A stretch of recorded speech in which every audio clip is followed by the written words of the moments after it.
Quick sips.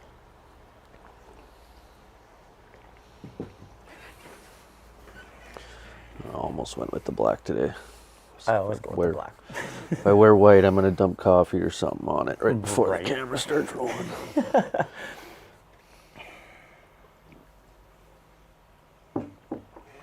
Hi, welcome back to Unique Minds of the Okanagan. I'm Robb, and we're on location in Kelowna with Dacoda Nevens, the mastermind behind the melodies of Dying Breed. How you doing, brother? Great. How are you, Rob? Good. Thanks Good, for good. coming and diving into your story. Yeah, thanks for inviting me. Let's start off with who you are, where you're from, and how you got into being a musician. That's a long story. Started when I was 12, I believe. One Christmas morning.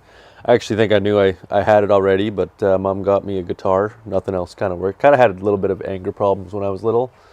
Tried sports, tried everything else. Music was the only thing that kind of brought it down, right? So yeah, she got me a guitar, and that's just been my life for the last 20 years, man. It's just been music, anywhere I can find it. That's wicked. Where did you start off? Were you always in Kelowna?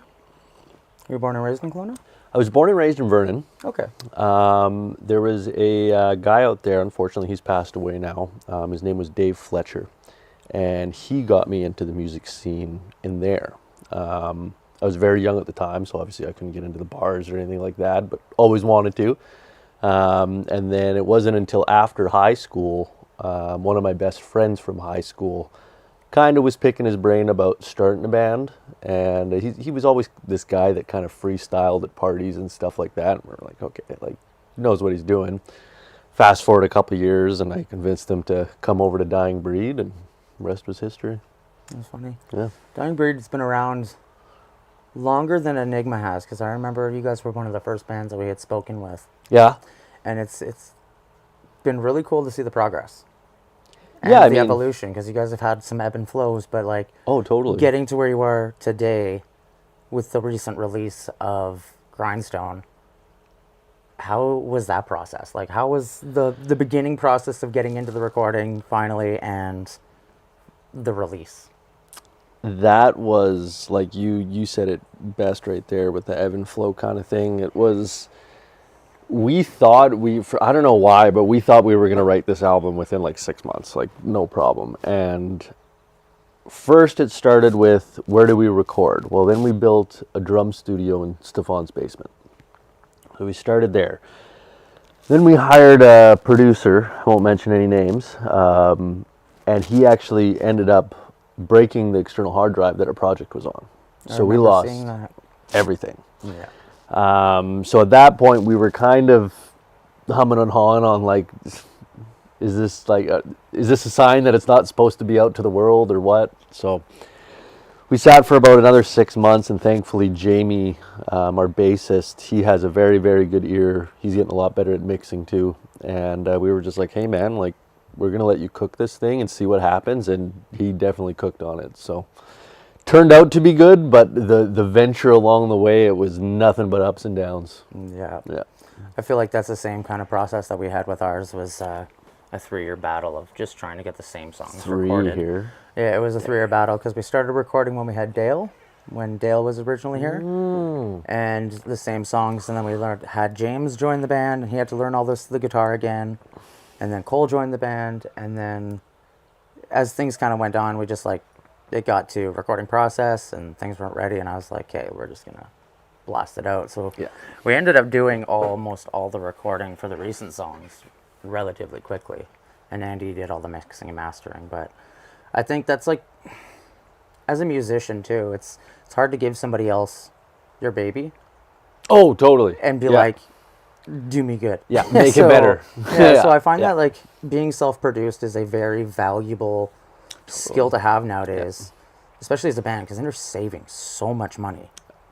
You're just putting in a lot more time, because it's not just show up to the studio, pay for the engineer to do it, they do their work, but now you're having to do all the engineering. Well, and that was the nice thing about Jamie mixing it, was Jamie's been part of the band for 4 years now, so he's very familiar with our sound and what we want out of it, right? So when you send it away to a producer, yes, they're probably great at their job, but they don't know what your ear is, right? They don't know what you're trying to steer towards, and a lot of the time you get it back and it's like, okay, here's a list, fix it all, right? So it's, when you have someone in the band or know it yourself, it's just, the flow of it's just so much easier. And I feel like the sound that you guys have with, like, because Kelowna mainly is very metal oriented, and you guys being like a genuine groovy rock band, I feel have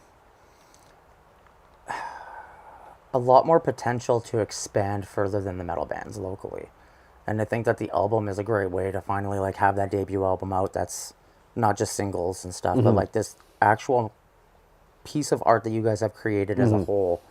And even the album cover is cool. Like the fact that you guys ordered in vinyl for yourselves is probably like I was the coolest pretty thing ever. stoked I'm on like, that. I want that. Yeah, I want a vinyl. Yeah. No, we were stoked on that. But it is a very challenging experience going from the writing and being a band and playing some shows into then stepping into the studio. It's kind of like tour. Like tour and studio are the two things that separate and divide bands from who's going to make it and who's not. Because that's where most like the disagreements of a band and like the breakups of a band happen, is in studio or on the road. You really solidify your group once you get that album out and you see who's solid to their parts. Yeah. And that's the thing that I love, because you guys still have the same lineup that you had Yeah. a while ago, right? Like Rory's still singing, and I'll say this, I think any band has gotten to that crossroad. I think we were about a year in, and it was right through COVID, and we had different opinions about stuff, and it was probably close to a year that we split up, and we were just like, no, this isn't it anymore. It's not going to work. And then it wasn't until after COVID that we were like, what are we doing? Like, we were getting along, like we were writing great music. So we sat down and wrote that album, and like you said, it just kind of solidified. Like, we've still had arguments and stuff, but all the guys have pretty much said, like, if you think I'm leaving the band after that gruesome year and a half of writing an album, it's not going to happen. Exactly. And that's kind of the thing too, right? Like, that's really what like determines it. And I think that COVID was hard on all bands because we weren't able to do anything. And you need to be like, as a band, you need to be together creating as a group. Yeah. Whether like it's one person coming up with the ideas and bringing it to practice and coming up with the songs, it's still that unit. And there's like we always talk about it on the show, is like there's this weird telepathic connection between band members where you don't have to speak, especially when jamming and creating new things, and all of a sudden you just come up with this, and this like energy takes over the whole band. Yeah. And it just builds this song, and all of a sudden you're like, what do we do?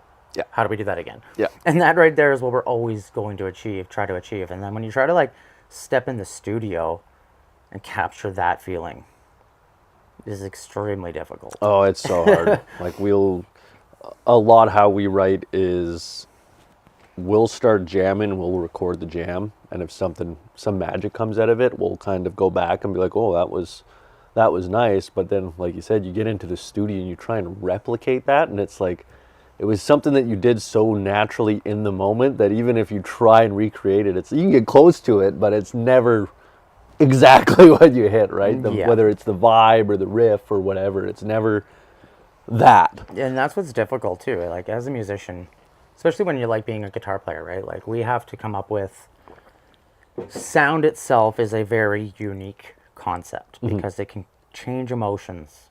As we're like, I feel on more of a level it can be an emotional factor than other art forms. So music is very valuable in the way that our cultures are developed and people are developed, because usually you fall in love with the style of music as a teenager, and that kind of develops you as a person, right? Yeah. So being the person who's creating that is very difficult, especially when nowadays everything's been done.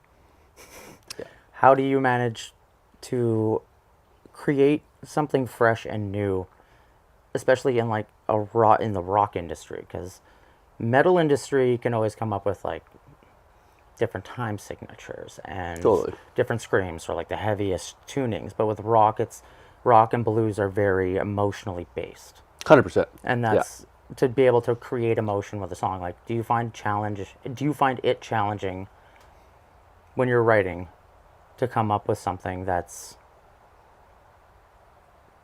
Gets like that those legend emotions. making Yeah. kind of feeling? Because you're in just a genre that is like will always last, and great bands will always last in, where other genres they kind of come and go. Right.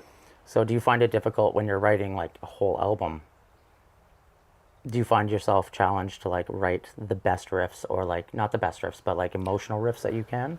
100%. There was a few songs on that album that just kind of came naturally, I guess. Like we just ripped it in the studio, and I hit something. The guys were like, "Oh yeah, that sounded good, awesome." But there's a couple songs on that album. Bottles is one of them, and I think I had written, I'm gonna say, at least a dozen different solos for that song. And every time we recorded it and played it back, it was just like, that's not it. Like it's not pulling the emotion out from me. Like I want people to really feel that song coming in when that solo hits, right? And it wasn't until I think the 13th or 14th time, me and Jamie sat in the studio, and Jamie changed the bass line just slightly, just a different variation. And for some reason, that brought out that emotion I was looking for. And first take just nailed this nice, sweet, melodic solo, and it was like, that's what I was wanting. That's what I need people to hear, right? So it can be hard sometimes, I guess, to write those, connect to emotion to people. But again, art's subjective, right? So it's like, it's up to the person to perceive that, right? Do you ever find that a song that's like extremely emotional for you, people just don't connect to it, and they find a song that's like not as emotional to you as the one that's emotional to them, and you're just like, I'm frustrated because I want you to love this one. Why aren't you crying? Yeah, like, why aren't you listening? This one is good. But I think that's like you said, like a subjective art, especially music, because I've listened to songs hundreds of times, and like the 105th time, all of a sudden, the concept and the meaning of the song hits me differently, and all of a sudden I'm like, whoa, that's what it's about. It wasn't just about being catchy or heavy. It was like just a lyric hits you or something. Especially with solo, so because you're the only guitar player in the band, do you find it difficult to steer away from the rhythm to write the lead? Because I find it's very difficult to, when you're writing the rhythm, you know it inside out. And there's always going to be this idea in your head of the lead and where it should be, but it's never hits right. Do you find that happens? Not so much with rock music. I think I'd find that more in metal, just because you guys have so many parts. Like it's never just like verse, chorus, bridge, outro, right? Like metal is just fucking everywhere, right? So I wouldn't say so. I think it comes pretty naturally, I guess. There's definitely times where I'll hear something and get out of my zone, and I'm like, I don't think I can actually hit that. Like I want to hit it, but I don't have the playability to hit it. But yeah, no, I think it comes pretty naturally to me. Like, especially if Jamie's playing the bass line. Like, Jamie's really good at having the foundation of the song, but still filling in lines to make it funky and exciting, and I feed off of that a lot. So when I hear those, it's like, okay, like let's rip this. Yeah, that's like norm. Like a good bass player can hold it down. Yeah, and you don't need a second guitar player almost. No. There was a time we were playing. It was through COVID. I think it was Rebellious Unicorns was doing the show, and we were doing a jam. It wasn't even a song. And I came in, and I think I came in with the A, and I came in and instantly, as soon as I strummed Wide Open, like so out of tune, like brutally out of tune. And I was like, oh Lord, like this is live, like online for people to see. So I turned over to Jamie and I just leaned into him and I was like, you and Steve need to carry me right now. It's all I said to him. And all of a sudden, his head snaps to Steve and they just break into this boom, boom, boom, boom, boom, boom, boom, boom, boom, boom, boom, boom, and I'm back to my tuning pedal and I'm trying to get it all fixed up, right? And then right on the beat, as soon as I finish, click back in and we're all back. Like, you watch the video and you would never be able to tell that was a major mistake on my end. But Jamie immediately went, "Oh, you're in trouble. I'll save your ass. No problem." That's kind of that telepathy, right? Like, Yeah. Jamie just makes a face as Stefan, and it's just like, okay, we're going. And that's what I love about like rhythm sections. Yeah. Like bass players and drummers, they have this weird connection. Oh, they totally separate do. from the band. Yeah. Even though they're in the band, and that's like I always see that with Andy and Norm. They just sync up in such a weird way, Yeah. and you're like, it's like, you know, telepathically, like, oh, the drummer's gonna miss or drop a stick, like these weird little things that like most people wouldn't even pay attention to, but like naturally we fill in those moments, and like Norm can step in and he just like some slapping in the moment where Andy's like scrambling to get a drumstick, or vice versa, me dropping a guitar pick and I'm holding a note and Josh is like, hey, and he's filling in. So it's, you don't have to like speak or even like look at each other, it's which good is to a have weird that thing. chemistry, right? Yeah, and that's what comes from like years of working together. And I think that's where a lot of young bands, like, we're so eager when we first start a band to get out and start performing the songs that we play. And I think that, like, realistically, it takes like 3 years for a band to get to where they're I'd say comfortable so, and create yeah. their sound. It's great to go out and perform because then you get to like how people see the songs. Yeah. But like once you get to the point where you're wanting to write an album, it becomes a whole different thing, especially because like the industry we live in now is very singles based. Like you want to, no one wants to listen to albums anymore. And us growing up as musicians, albums were always like the sought after thing. Like, oh, there's a new album out, I want to hear it. I want to hear it start to finish and then find my favorite songs. Now it's like, give me a banger, give me a banger. Yeah. So now we're forced to write albums that are just straight bangers, bangers, bangers. You can't do concept albums. No, you can't run storylines anymore in No, it's albums, hard. right? Like, it's, people just don't have that attention span anymore. Like, I think as a society we've been, you know, brought up on that quick dopamine hit. Yeah. Whether it's TikTok videos or music or whatever, it's, again, we don't have that attention span to sit down for, you know, whether it's 40 minutes or an hour, as cool as it was back in the day to, you know, throw an Aussie album on and be like, man, like, this is just lay in bed and look at the roof, right? Like, you don't hear about that anymore. No. It's definitely hard. And I think that now, like you kind of touched on it too, it's like it's steered away from albums to singles, it's become like 30-second hits of parts of songs. Yeah.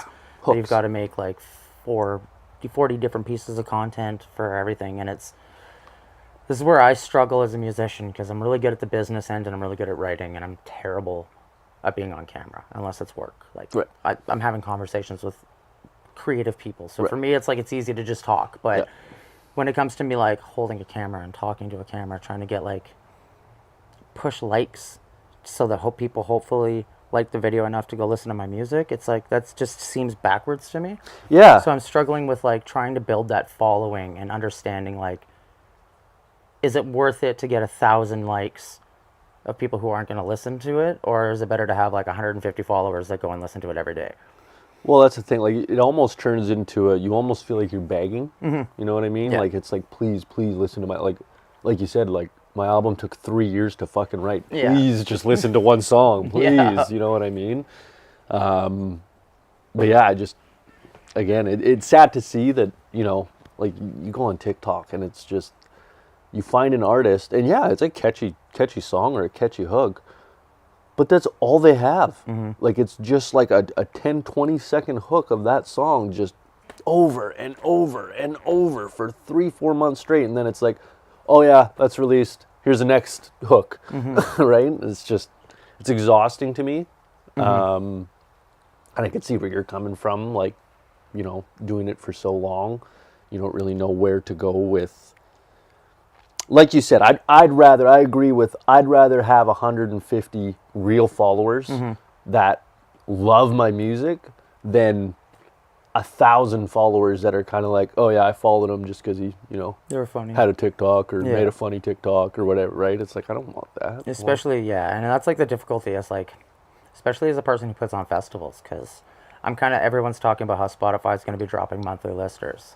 And I'm very thankful because I hate that people judge an artist's talent and how good their music is based off of monthly listeners. Because same with doing the same thing with Instagram likes, and like you can pay for Instagram likes, you can pay for fakes like listenings and streams, but at the end of the day, are you truly an artist? So like for me, it's I listen to the songs, and even if they're bad recordings, I still listen to what there is, and I go watch the live video, and if they can hold it down, that's what matters to me versus like, oh, this guy's got like 1,000 monthly listeners. Yeah. He must be popular. Well, no, it probably just means that either he got on a playlist, managed to pay for a playlist, you know what I mean? Like, it's a very finicky industry now, especially as like a promoter and a musician, because it's not so much based around the music anymore. It's based around the image.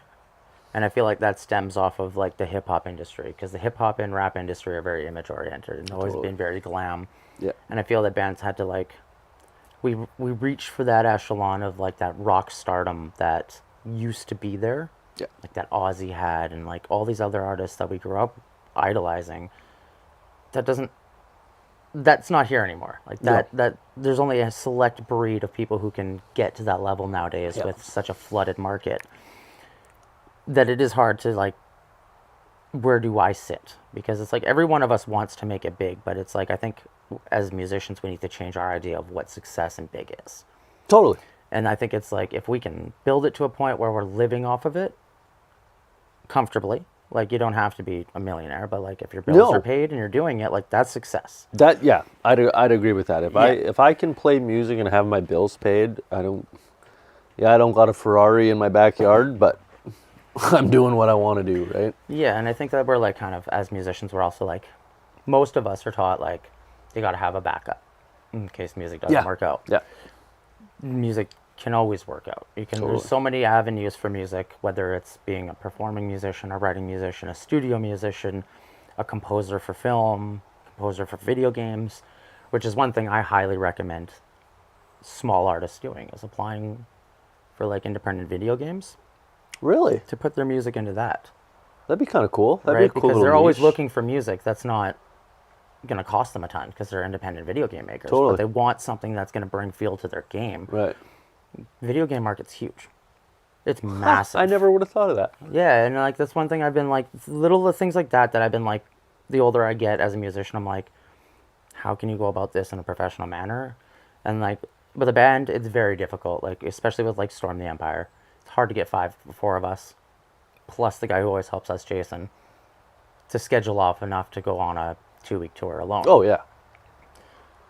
For me, with like hip hop, I can schedule off a month to go on the road and hit like Alberta and BC. Right.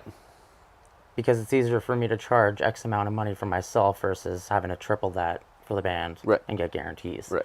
So like strategically thinking as an artist, and that's just me being hip hop versus band, but bands have a wicked opportunity, especially being rock, with the amount of festivals we have in Canada. Oh, totally. Plus the developments like video games and films that are happening within Kelowna, that I think like we're always so focused as musicians on like performance and writing and recording, is like we don't think about the industry, like the business aspect of how we can make it a living. And I think we're not taught that, and I think that's kept from us for a reason, because only certain people want to make it big. You're not going to teach those to the younger generation. You want them to make the same mistakes we did, but realistically, like the industry is at a very weird standpoint where I feel like it's like a couple years away from going back to what it was, but it's just like streaming has changed the way we consume everything. Well, and I think the big mistake we made, like you look at companies like DistroKid and CD Baby and all of that, like it's really, really cool that anybody can now distribute their own music, right? Mm-hmm. But at the same time, it's a double-edged sword, because not everyone should be distributing their own music. There's a lot of music on Spotify that just, it sounds like Ononoko just screaming in a mic or something in the background with some awful out-of-tune guitar, and it's like, how did this get through? Like, it's got 400,000 monthly listeners. Yeah, and it's like, and I'm starving here eating crackers with 200, right? And it's like, what the fuck? Yeah, no, it's true. And that's kind of like, I find the most difficult thing as an artist. And like, that's where like for years I stepped away. Like I took like almost 10 years off of doing music. especially hip hop, because saw it was getting really cutthroat, and to the point where it was like I was entering battle rap, so it was becoming really like Well, it got so saturated, yeah, right? and not Yeah. just like it was very like my music. I love to inspire, and like I'm heavily based on teaching people like, hey, you can have bad times, and like you can have depression, and you can work through it and be successful. And to go into something that was because it was popular, I wasn't being true to myself, but entering battle rap where it's like I'm insulting people Yeah. and like I'm spending a month writing, like focusing all my energy into being negative. It was just like it turned me off of writing all music for years. Oh, man. So Yeah, I I didn't wrote even music think but about never that. released it, and it's like coming back to hip hop now. Like I know what my message is, and I'm like I'm not changing it. Like my message is like helping and motivating. Yeah. And same That's thing with dope. Stormy Empire. It's always what it is. Like if Yeah. the lyrics they're just a lot more metaphorical and like armies helping, like taking the big army out because they're taking over humanity or like things like that. And it's just like to me that's just like being able to tell a story as we're like being able to teach lessons is more valuable to me. So I'm like the older I get, my opinion on what my career in the music industry is like I feel like I'm just like aging and finding that I'm like I want to get to the behind the scenes more, like booking agent, and kind of like not be as much on the stage anymore, which is a hard term to accept in my mind because it is very like digital world, and getting out there, shows being so saturated, it's really hard to get people to come out now, especially Totally. with things being expensive. Yeah. So we're always having like this is the one thing I hate and love about the music industry is that we're super adaptable because the industry is constantly changing, as where a lot of the other art industries aren't. Yeah. They've like there's a huge push right now against AI art, right? Oh, yeah. And for me, it's like we've had to deal with digital overtake, like a takeover of digital aspects since like the 80s Yeah. in the music industry, and we've only had to like accept it, adapt it, and move and like morph it into our thing. And then all of a sudden it was like social media, and we're like, okay, we just figured out how to record our own stuff, and now we've got to figure out how to make our own music videos because that's the only way to go there. And then if it's overproduced, no one wants to watch it. So it's got to be like it's a really fine line of being like really bad produced and really good produced and genuine. But how can you do that when you're setting up a camera? Yeah. So it's like it's a weird world to You got to navigate. check off so many boxes, man, It's for so- anything to go viral or, get listens. It's Yeah. Even just to get your friends to listen because they're so blasted with new music too, right? Like you always think like release date, oh, it's gonna be so good. Can't wait to see those numbers climb, and then all of a sudden you're like, it's halfway through the day. 56 listens. yeah. Awesome. So Yeah. it's very like it does kind of defeat, and I think that that's because the industry we're in now. But I think like staying true to like what you guys did, is you wrote an album that you love. You created magic, and I think now it's like just utilizing the concept that everybody else is, right? Where it's not like let's write the next album. Let's push this album for Yeah. There's 8 billion people on the planet Oh, hell that yeah. we can reach to. So Yeah. like that's where these young kids are smart. And it's very like I'm like, I wish I could understand it and hit click to see like how they do it. You're like looking at the hashtags and you're looking at everything, but it's like it's just what they're doing. It's because it's not overproduced, and like we're so used to having to put out like the best music video, the best recorded album. It's gone back. We don't have to do that anymore. Like you can put out a demo that goes viral, and it's like how? But how? It's just being true. And I think that like navigating through those waters is the most difficult thing as a musician now. And I think that like for example, you guys being in the rock industry with so many different avenues you can go about is like the best bet. Like I wish that I could be in a rock band sometimes, because like it'd be a lot easier to market myself than it is with metal, especially because Canada loves rock. Totally. We love it. It's in everything. Like, and we have some of the greatest music come out of Canada. Some of the most legendary rock stars are from here. So how do we go about it? Like, how do you guys go about dealing with your social media? Is it one person? Is it a team? It's usually, for a long time, it was just me. And then Jamie started helping me out a little bit with it as well. It's just such a hard balance because for me, personally, outside of the band, if I have a band and every single fucking day I'm getting, seeing their shit. Oh, we got an album, we got another song, we got this, we got that. Tag, like sending me messengers, like, here, come to our. It's like, dude, chill. Like, Yeah. so we try and balance that book of like, even when we have a release coming out, we don't want to overwhelm people with it, because if we overwhelm them, they're just gonna say, screw you, I'm not gonna listen to it, right? Yeah. So you have to find that balance of like, hey, we're here, we have an album, please listen to it, and then we back away for a couple days, and then it's, here's a little reminder, we're here, kind of thing. So we don't pay too much attention to social media, because again, we've realized that our art is so subjective that if you like it, good. If you don't, good. Yeah, that's a good way to be. Yeah. Because it is difficult, and I'm very guilty, especially like,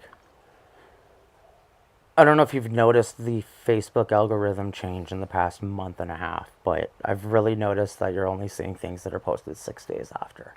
Oh, the Facebook's horrible for that. Yeah, so that's where you have to like constantly flood it, because people, a week or two before, because people aren't going to see the show for the poster or Right. things. So it's very difficult unless you're paying for A sponsored ad. It's very difficult to like get everyone to see it now. That it is. I'm very guilty of being, especially with like the album, because I was like, it took us 3 years. Like, get out, and I'm sitting on there like, you know that meme where they're like, the vegan guy's like hasn't told somebody they were vegan in like 10 minutes, and he's like Just busting a vein through his head. Yeah, that was me for months with the 2 album releases, because it's like we chose not to market, we chose not to do it. I just behind the scenes did like 250 emails of PR. Yeah. And then like to booking agents. Like we didn't even focus on that until like a week or two before the album came out. It did really well. Like, I'm happy with it. We had almost 1,000 streams in like the first week, and I was like, okay, Oh, that's decent. that's Yeah, okay. yeah, I'd be happy with that. Yeah, like that's great. Like, I'm super stoked on that. I was genuinely thinking it was gonna be like 50, and I was like, please be good the whole time. But it's like I think our fans kind of just waited long enough that they were like, we want to hear this. Yeah. So we had a good response, and luckily, like, taking 3 years, every song is a banger. So like we have 2 like not instrumentals, but like there's the intro to the song, and then there's the intro to the title track, and they're both like 30 seconds long. But then it's 5 solid tracks. Nice. And we ditched 4 songs over the years too. That the boys were like, "We bring that back," and I'm like, "No, like it's just not. It's not good enough." Like especially as me as a guitar player, like I am a terrible guitar player. I'm not good at all. I can write cool things, but I'm not like. I have no theory. I have no understanding of a fretboard. When I'm looking, I have no fret markers. I have a hard enough time trying to figure out where I am half the time on both guitars. And me and Josh both have no fret markers, and we're like, especially when the lights are going. And it's like, I'm like, I need new guitars. But where are we at? Like I'll fail miserably all the time on things, and I'm like, that's what makes like a mess up a note or be a fret off live. That's the worst, when you're just half a note off. It's like, I just laugh it off at this point, because I'm like, you know what? No one's really gonna care, and that's what like makes music, right? Is those little funny moments, or like stepping on your patch cord and pops out, and you're like, oh yeah, ripping it out of your what's going guitar. on here? Where's There's my nothing. sound? Like, yeah. what's been the biggest challenge for you as a musician up to this point? Oh, that's a good question.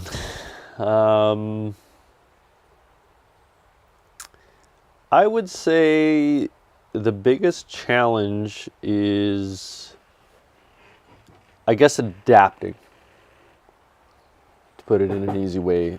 For instance, when we went through the breakup there, when it happened, I had like such this ego of like, I need Dying Breed to be steered in the exact direction I want, and it's my way or the highway kind of thing. This is my baby. Like, we got to do this, we got to do that, we got to hire this guy, blah, blah, blah. And nobody else's opinion mattered, because it was my baby, right? And it wasn't until mid-breakup where I was like, shit, maybe it was maybe it was me that had that chip on his shoulder, right? And then kind of sat on that for months, and I was like, shit, yeah, I think it was my ego that got in the way of everything. So that's when I sat Jamie down, and I was like, man, like, I'm kind of realizing I messed up a bit, and I let my emotions get the best of me.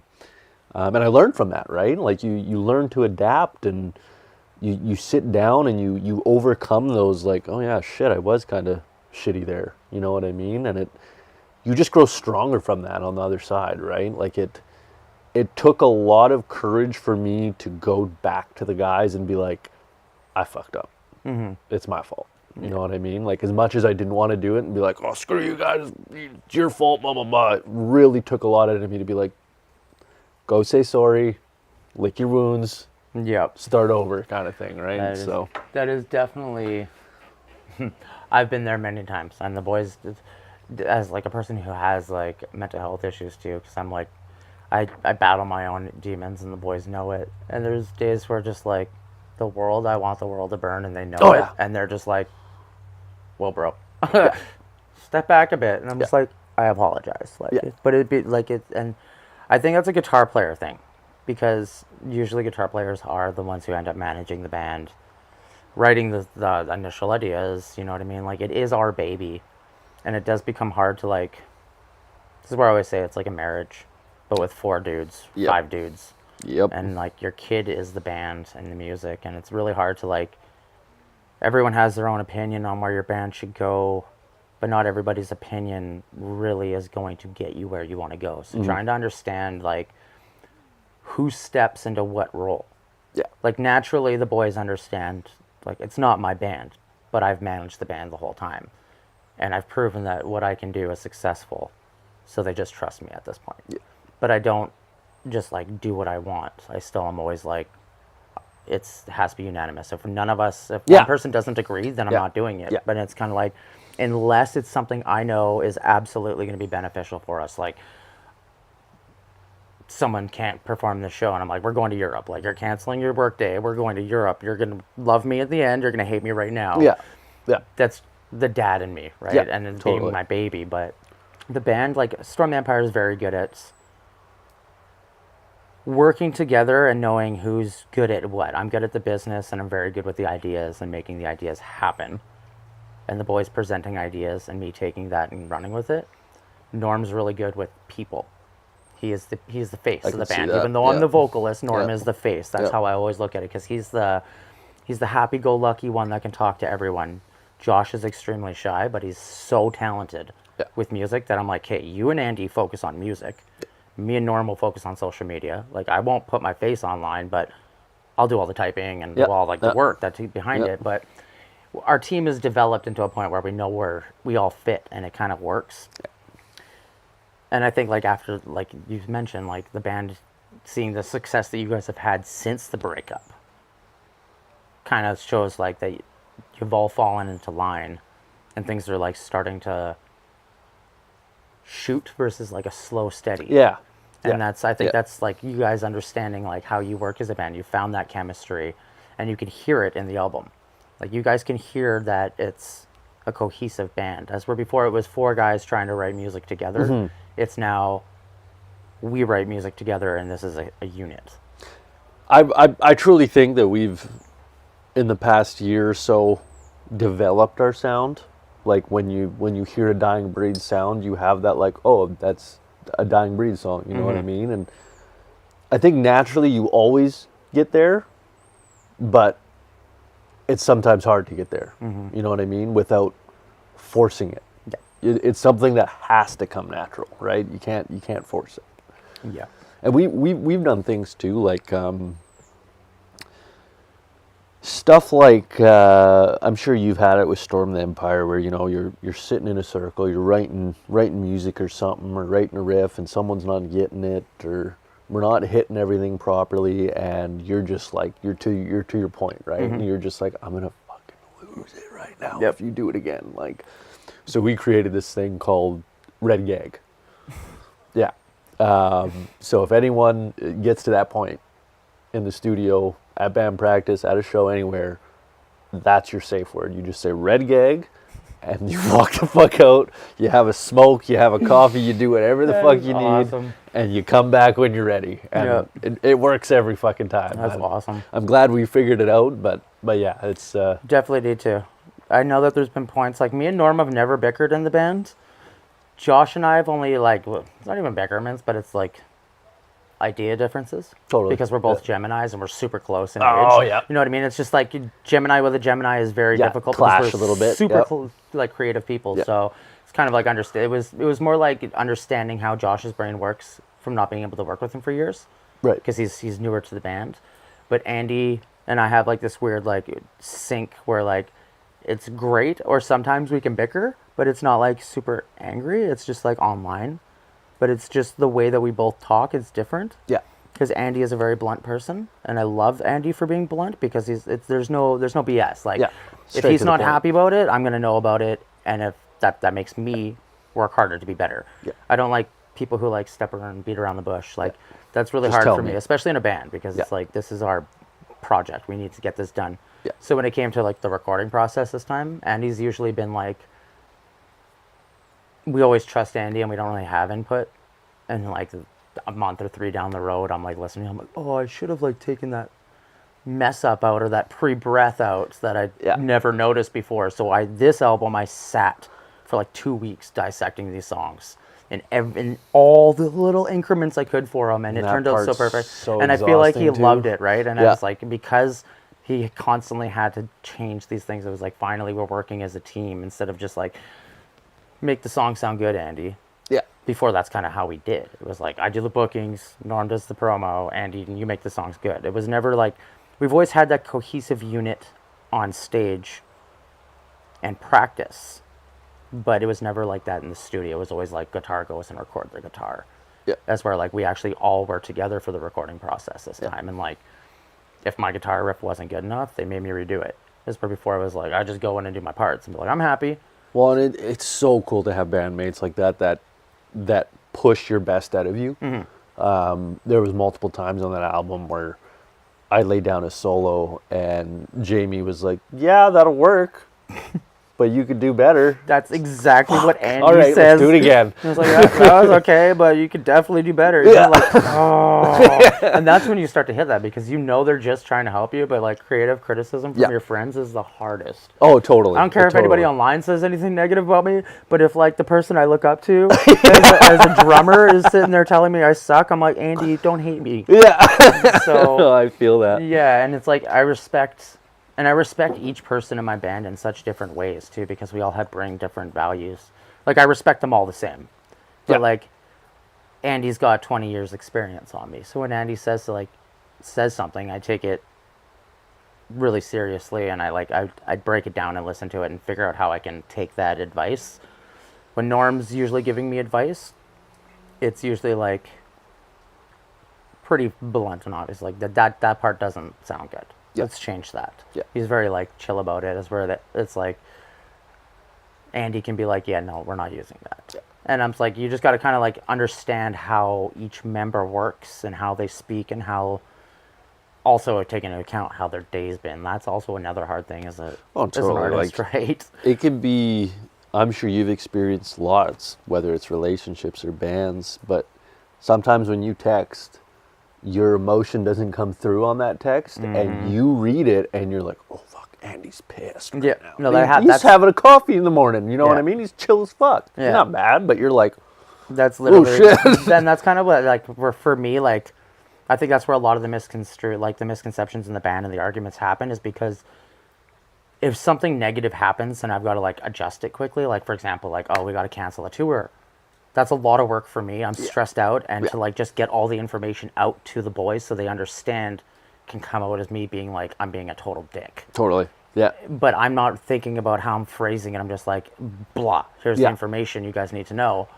And then, sorry for being a dick. Yeah, kind of a thing. And then at the end, I'm like, I'm sorry if I came off being rude, but I'm just like, I'm flustered, and I'm trying to like focus my own emotions with like the amount of 6 months of work that's canceled now. And it's a lot that goes behind the scenes, especially as the manager, because like, you just want to see it succeed. And when it's not moving forward, it's so frustrating. Yeah. Especially when it's like, because you got to constantly be grinding. Like, like in hip hop, there's 2 artists that I'd say are probably like the hardest grinders out of BC, and they're both like BC artists.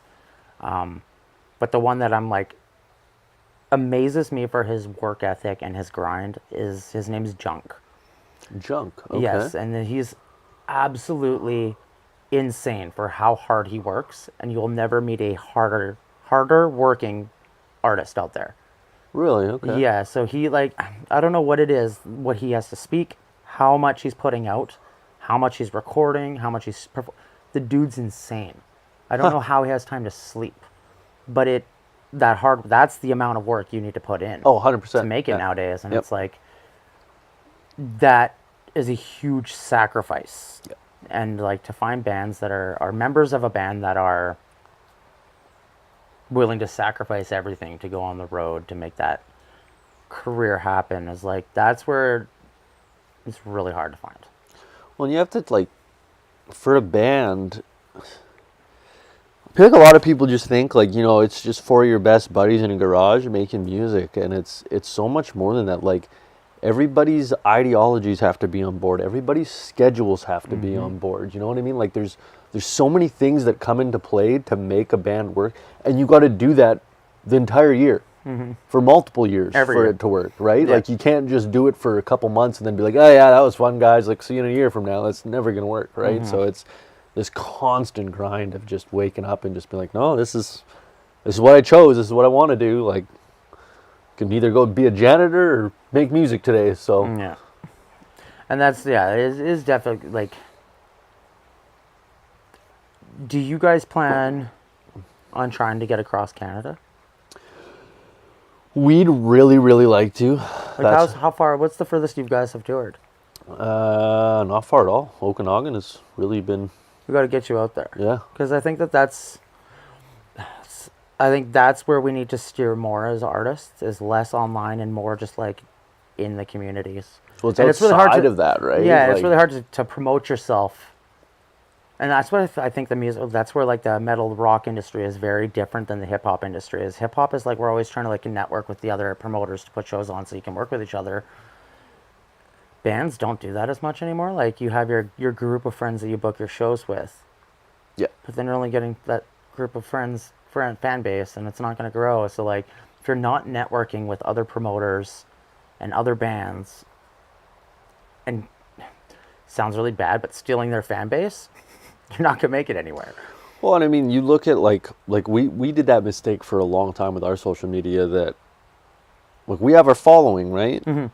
And we try our best to keep them updated. But our following is already following. Yeah. We're not getting our music Out there. outside of the following. We need to bring more people in. These people already know we have music and have a band, right? Yeah. And we sat there for a year or two just, hey, we're doing this, we're doing that, We're all guilty of that. yeah, cool, right? They don't care. Nobody in Alberta knows about you, so And that's what's difficult, right? Like, because you can get as many, you can have like I said earlier, you can pay for all the likes and stuff, but it's like, when you show up to a town, who's coming out, right? Yeah. And that's kind of where it's like, we need to start realizing that going back out on the road is the only way you're ever going to spread that word. That's why you see bands like Farm. You know what I mean? Farm is killing it, always killing it, and it's because those three boys Always work doing shows. so hard, and they're always doing shows. And that's like, it's so hard to tour, but if they do it smart. Like, if you get grant work, if you get, like the perfect promoter. Well, I guess not perfect, but like, you can work with multiple promoters to do the show. But I think like the one thing we really need to have is like someone you always need that one friend who's not in the band that sees the worth and value that you have. Yes. And if you have one of those, make them your manager. So that Well, you're not having to focus on the bookings and totally. and then you can go back to focusing, because if you're not focused on the bookings and like worrying about, oh, we got to get a guarantee, but like, this person believes in you enough that they're like, no, they need this, and that's what they're doing. They're hustling you. You can step back and back to the music and then you can focus on the content that used to stress you out because you didn't have time for it, but now you have the time. You can make content that's genuine, and I think that's like the most valuable thing. Is like, Mercules is extremely successful because of not just his talent, his raw talent and his grind, but he's built himself a team of people who knew he would make it. Yep. And now he can employ them and pays them full time, and they're still just as dedicated. And I think that's because we're rock and metal, we're very like, there's that rock star mentality where we're scared to ask for a third party, whether it be a record label, because record labels will screw you over left, right, and center, whether it's a management agency, because clearly management's only going to work for you to make money. So like finding somebody who is dedicated to you and just been building them to be your manager, kind of a thing, right? I think it's the goal to have that in every position in the band. Like we have a guy by the name of Dixon. He's a videographer, and he is that me or you? He's a videographer, and he from day one, like he shot music. He shot our documentary for us, our 32-minute documentary. We literally had to force money at him. He was like, I believe in you guys. I want the world to see what you guys are about. I'm not charging you a damn dime. And he's been like that since day one. He's like, you want a music video? You want anything like that? And it's like, we want to pay you. Like, please take the money. Like, please. But he has that vision of like, no, I think you guys are going somewhere. You guys have potential. And if I can be a part of that, fucking cool, right? That's the thing, You can get that in multiple positions. That's your team, right? Yeah, like that right there is the key guy who's like, I see it. I need to see it get put somewhere. Yeah. And that's like, I think that's where it's great to be independent, but there's levels. You know, there's like the jam band, then there's the we're stepping into performing, and then there's the we've performed for 5 years. What's next? Yeah. And usually that's where people, especially local bands, get stuck. Yeah. And they're just trying to get picked up and big, and you need to build our online presence more. And it's no, you just need to find someone who is a good salesman and believes in you. Yeah. Whether that be a wife or a girlfriend or a best friend. Build your team around people who see your value, because otherwise it's not worth it. And that's kind of what Enigma did, right? Like, it's been me and Norm since the beginning. It started off as a stupid podcast of just talking to bands. Yep. And now we're sitting here talking to you for a show, right? Yeah. So it's like, if you put the hard work in and you have the team that's dedicated and sees what you could do, and they all put their little bits in, it's a unit. Yeah. And that's where, like, branding yourself, that's where, like, oh, you got to brand yourself. It's like, yeah, you got to brand yourself, but you also got to build, like, that team branding. Yeah. Which is very difficult. Yeah. The release of the album. What do you guys have planned? Are you going to be blasting out a bunch of videos for it? I think we're going to be doing a music video. We're not quite sure yet on what song. Oddly enough, we rudely assumed that we would have had at least one popular song off of the album, and we're almost dead even across the board for every song, right? So That's a good thing. It's like we don't really know what one to use. Yeah. But like you said, it's a great feeling to have that it's a balanced listen, and you know. You hate to see, like, you release an album and then the first 2-3 songs just get a whole bunch of plays, and then all of a sudden it's just boom, right? So I was really glad that it was baseline across the board. Yeah. And it's been out for 2 months now, but yeah, we're planning on doing a music video. We wanted to do a release party for it, but it's kind of getting to that time now where it's You can still do it. it's 2 months. We're coming on to 3. I was like, Most bands do a release party 2 months after. 2 months after, really? Okay. A month or two after, because then people have had time to listen to the album, and digest it. then they know the lyrics. Yeah. It's kind of what we did as well. And yeah, it's weird when you see which songs are popular to people. Oh, like, totally. our most popular song is a song I never thought would be popular, and it literally blew up on TikTok. What was it? Dharma from the very first album. No way. It was like out of nowhere. It's got like almost 75,000 streams shit. just from TikTok. And like Leap of Faith, we had 50,000 on, and it was like out of nowhere Dharma hopped up, and it was like a 5-6-year-old album song. It was, I like, always thought super that, random. What's the song? Sleep in Sleep the in Flames. Flames? Sleep in that song, dude. When I My first political heard that, dude, I was like, these guys are taking off 100%. And like, that was they have to. and you can hear the difference from that album to this album, and the only difference is I wasn't on guitar for that one. That was all Dale. Oh, So okay. Dale's guitar riffs, like, I wish we could get Dale back. That was probably like the biggest heartbreak for me with the band, was like losing him, because He was from UK or something. he was wasn't from he? England. Yeah, so he had moved here and he was immigrating here, but then all of a sudden the pandemic happened and his paperwork got like slowed down because of everything that was happening, and it literally was like, you have to go back. Paperwork didn't get through. He got back, and then like a month later, they're like, "Oh, your paperwork got accepted." And he's just like, "I doesn't even work like that. Like, I have to pay to come back now." So basically, he either had to pay like 15 grand to come back and to try it all over again, or he just said, "I'm just gonna stay in England," and he did. And he's got a new band out there, so they're doing really well. And he's like, he's still such a great friend, but it was just like, that was such a blow, because he was like the guitar player whose riffs always inspired me to like write the best thing, and then all of a sudden I had to start writing riffs, and I'm like, I can't compete with Dale. Like, how am I supposed to do this? I haven't even played guitar in 5 years. So like, picking up an instrument and relearning how to play metal all of a sudden, I was just like, I was playing acoustic songs before. Yeah. So like, trying to like figure out how to go back to doing lead and like competing with the bands here that are like mind-blowing, and I'm just like, I'm just gonna write what I'm good at, and that's very percussive based guitar riffs, because I'm a drummer. And I don't think guitar as guitar. Like, most guitar players think of it as like modes and shapes and like their theory. I don't know any of that. Right. I just know what sounds good, and I play rhythmically. So like, if this is my hi-hat, this is my hi-hat. Right. This is my snare. So I'm always hitting the accents with my... So like, I think of it That's as a dope drumming. way. Yeah, that's a So sweet that's way why to look if you at listen it. to the guitar playing I have versus other people, it's like, oh, it sounds like it's a technical. It's the easiest thing ever, though. Yeah. It's super easy. It's just a lot of hammer-on pull-offs, Yeah. and that's because I'm a drummer. But I think that's what kind of separates me from everyone else as a guitar player, is like, because I'm not super theory-oriented and skilled, and I just kind of write stuff that sounds cool. Well, that's exactly how Jamie's brain operates. Our bassist, I think he's maybe taken a couple lessons, but like, as for music theory, like there's multiple times where I'm like, oh yeah, Jamie, like I'm hitting the A there, and he's like, what string What fret? And I'm just like, 5. Yeah, 5 on your A string, big bro. Yeah, Yeah, exactly. no, I know my basic chords. That's it. Other than that, like, I don't even hold a pick properly.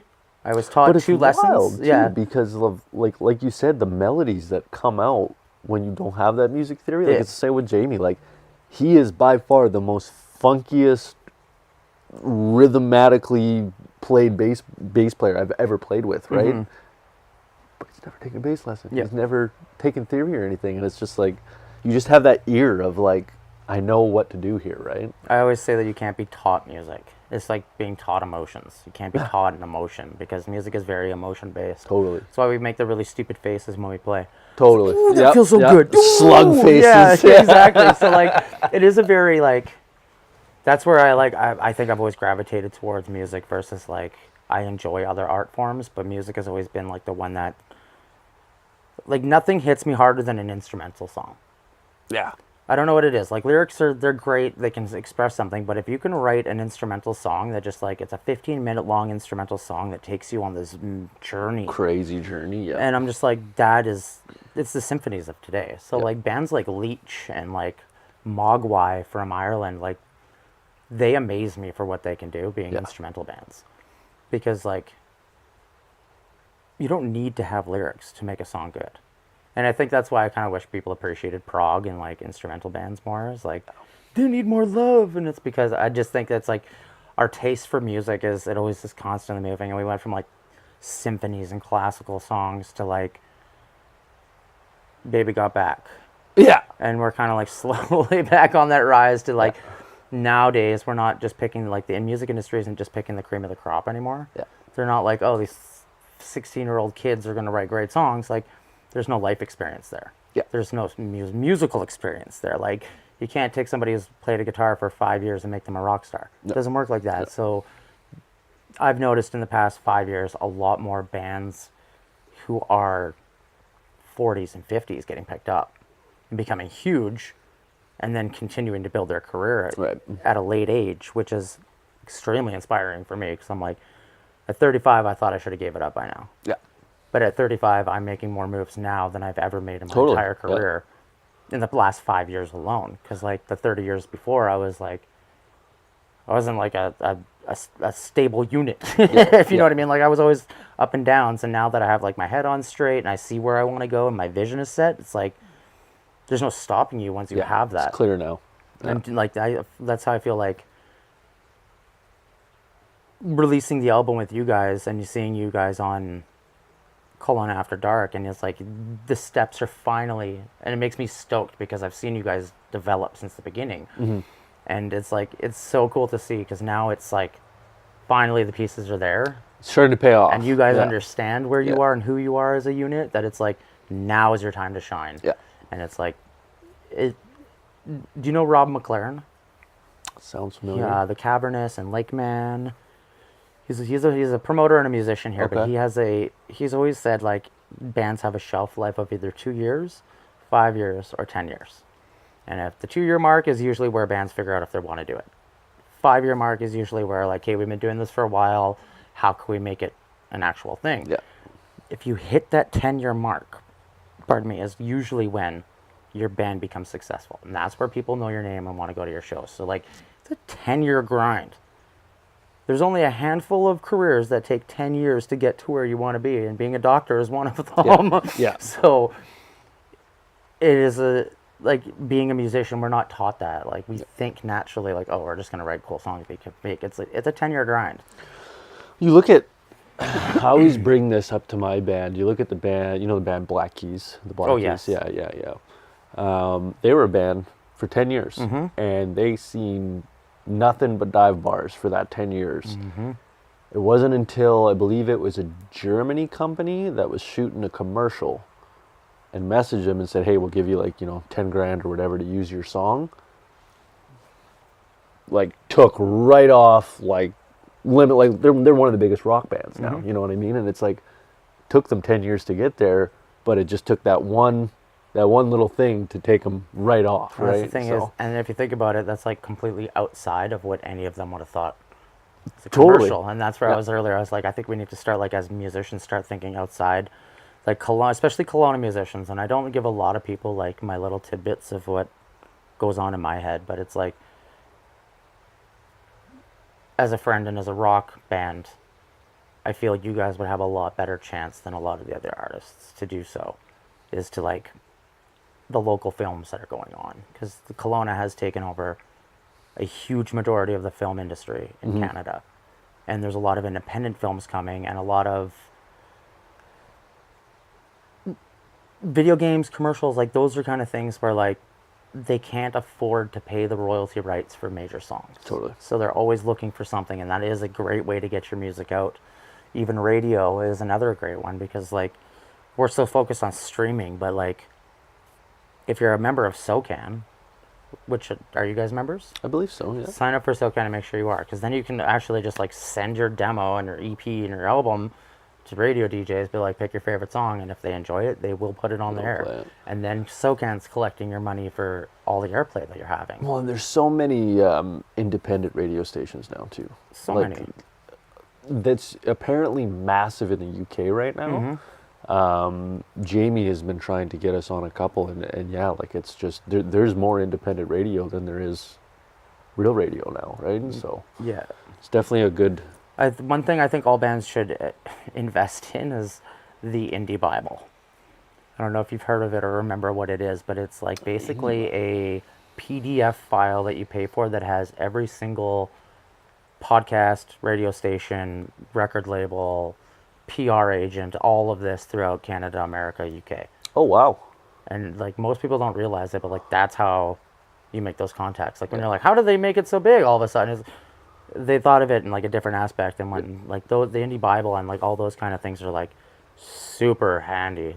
Once I got my hands on it, everything changed. And that's like, I went through and did like so much research for our PR, and Norm and I found like 95 PR companies, magazines, or like blogs just through Instagram. Well, you guys are good at that too, getting reviews and stuff like that. Well, Like it's just because like, I mean, like for me, I'm a really weird person, and I think it just stems from my upbringing, but like the worst thing you can ever hear is no.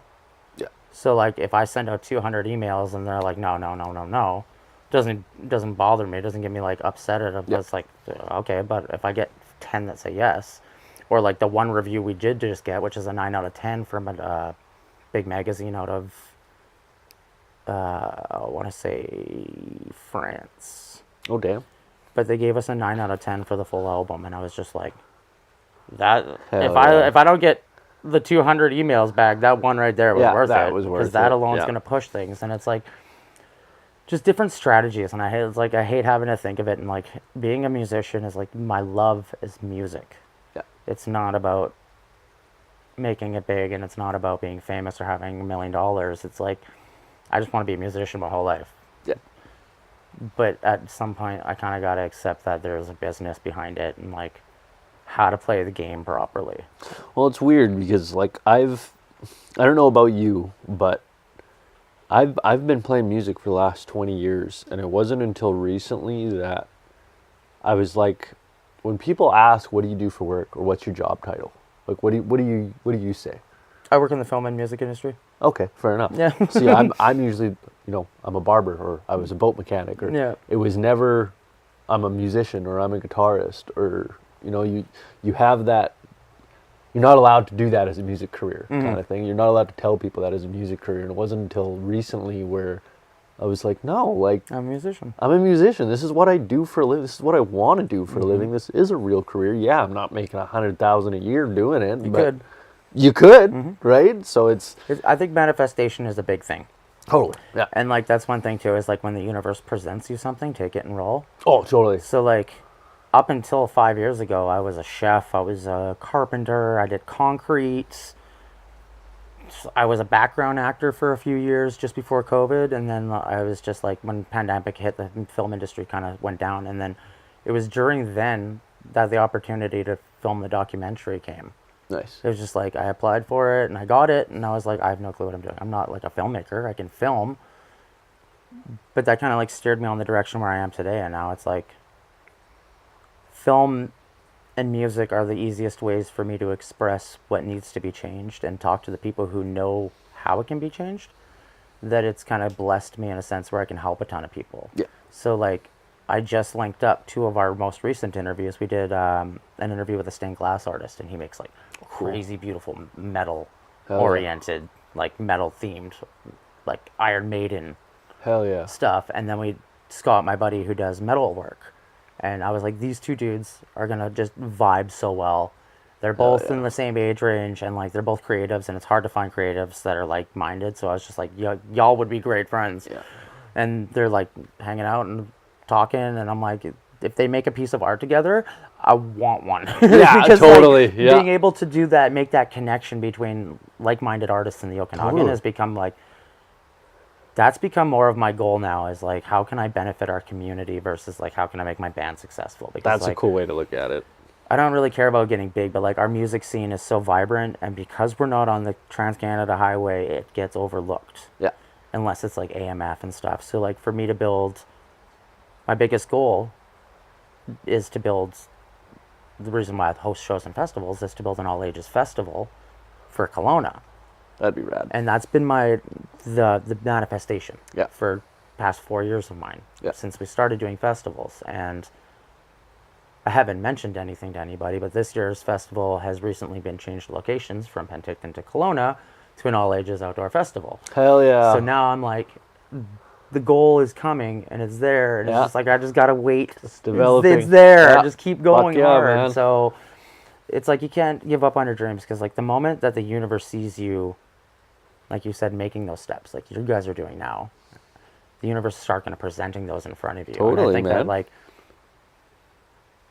the hardest thing we face as musicians is self-doubt, Totally. especially when it's like based on numbers, and it's like, you just got to forget the statistics and focus on the connections. And I feel like that's like, if anything that any band could do is just focus on connections. Like you guys, like you're saying, you're like, we don't know which song to do as a video. Well, the fans have had 2 months now. Just like, make a poll. Let's see what they want to see a music video for, right? Yeah. And then it involves them. They're like, oh, damn, we get to choose the music video? Hell yeah. And then they're more inclined, and then when it comes out, they're like, okay, this is sick. Even like ask ideas. Like, what do you guys, which song do you think would be a good video? And when you're listening to it, what visually do you see? because it's like we initially are going to see something different, and I think that's where a lot of like really good videos come from, is people who aren't a part of the band. Totally. You know what I mean? Because they're like, okay, this song makes me feel this, and that's where a good director can take a song and make like the coolest video. But like, I tried to do a video for Perseverance. It's terrible. And I was like, oh, it's going to be this cool video. Like, it's about him fighting internally. And it's like, it did not transcend through the video to the song. And I was like, okay, like maybe I got to get better as a videographer, or just like I chose the wrong theme for the song, which is what it really came down to. I could have done a way better concept. But it's like, you gotta. That's where like outsourcing is a great thing, and having a videographer, or people who and you follow learn as you, you right? go, right? Like, You have to make mistakes. like, you look at our very first music video, Demon Got Mine. At the time, we thought we were freaking rock stars releasing that, right? And then you look back at it a few years later, and it's like, oh, that was so amateur. Like, we have like one camera angle on one balcony shot the whole video, and it's like, it's so hard. no one's gonna watch that, right? Yeah. No, and that's definitely like, that's like, we're so focused on music, and like it's hard to be. Painters can paint, and they can find a gallery and put music out and find people who enjoy, or put art out, and they can sell art if they're good at what they do. Yeah. Bands have to be like a full business. And that's the difference. Especially like there's jam bands, like we were saying, but like if you want to make it a career, you have to focus on the parts that no one wants to focus on, or you're going to have to outsource. And that's like, I think outsourcing isn't a bad thing, but it's like what I was saying earlier, you got to have that person who believes in you, and not just like some just agent. a hired gun that just doesn't give a shit. Yeah. If like what are your guys' goals for the next year and a half? Like, what do you plan to do? Well, right now, I think for this summer, we're slowing down. Like, I've been doing a lot of other gigs and stuff with some country bands. Rory, our lead singer, just had a baby boy. Oh, nice. Yeah, so he That's has fun. his hands full. Yep. So we kind of assumed that this summer was probably going to be pretty slow. But Rory's said, once he has a few months under his belt and calms down a little bit, gets a little more sleep, he'll be back to it. But hopefully it works. I didn't sleep for 2 years. yeah, Kepperson, that's what he Kepperson is. didn't sleep for 2 years, bro. He's 2.5 now. We're finally getting sleep. But that's why I've been able to grind so hard for the last 2 years. Well, we feel bad for him because he's rocking 12-hour days doing construction and then coming home and having to do that. Right? So it's like, we can't drag you out to a show on a Friday, right? Like it's Saturdays. Tough. Yeah. Saturdays if we're lucky. Yeah. So we've pretty much written off the summer. I think we're gonna do 1 or 2 shows, just for one for the release and maybe one for fun. It sounds like what we're gonna start steering towards before the year's end is we're gonna let the album marinate for a few more months, but I think we want to do a couple more singles. And then, oddly enough, so last Christmas we released a Christmas song called Bulls on a Sleigh, and it was a cover of Bulls on Parade by Rage Against the Machine, but Rory changed the lyrics to make it all Christmas-like. So funny. And it actually slapped. Like, we listened to it again the other day, and we're like, man, we can't wait for it to do it again. come out again next year to see the views on it.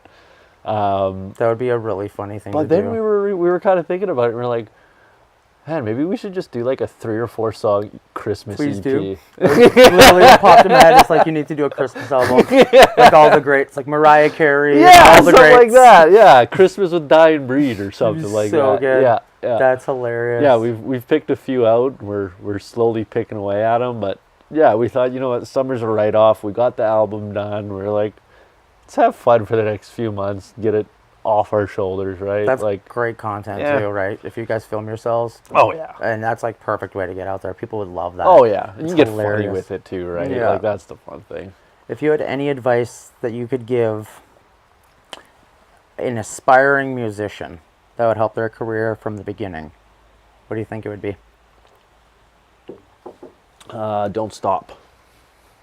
You're gonna hit a lot of pathways and blocks that are gonna feel like you shouldn't be doing it, whether it's your parents saying, you know, you need to get a real job, or you release a song and it only gets 10 plays. Like, keep going.